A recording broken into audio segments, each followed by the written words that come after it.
Hello friends, welcome to West Bengal educational tube. দেখো এই অঙ্কটা, যদি এবিসি তিনটি এমন পরিমাণ টাকা হয় যাতে একই সময়ে একই সুদের হারে এ টাকা সরল সুদ বি এবং বি টাকা সরল সুদ সি হয়, তবে নিচের কোন অপশনটা হবে? ঠিক আছে, এ স্কোয়ার সমান এ বিসি, সি স্কোয়ার সমান এ বি, এ বিসি সমান 1 আর বি স্কোয়ার সমান এসি। তো কেমনভাবে করবো দেখো।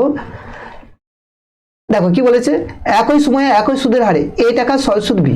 তাহলে আমি ধরে নিচ্ছি যে আসলে হচ্ছে এ টাকা, এ হরিত সময়টা হচ্ছে টি আর সুদের হার হচ্ছে আর বাই 100, এটা সমান বি বলেছে।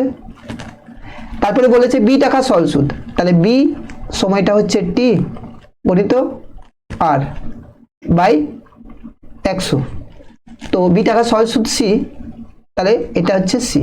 তাহলে বি গণিত সি যদি আমি করি, বি, আচ্ছা আমি ভাগ করে দিচ্ছি, B by C, B by C. তাহলে বি বাই সি করলে কি হবে দেখো, 100 তো কেটে যাবে, আর আরও কেটে যাবে, আর টিটিও কেটে যাবে। তাহলে পড়ে থাকবে এ বাই বি। তাহলে কি হচ্ছে দেখো, কোনাকুনি গুণ করো, বি স্কোয়ার সমান A into C. Option B square সমান এসি, অপশন ডি হচ্ছে কারেক্ট অ্যান্সার। এই ধরনের ভিডিও পেতে এই চ্যানেলটি অবশ্যই সাবস্ক্রাইব করে রাখুন। Thank you for watching this video.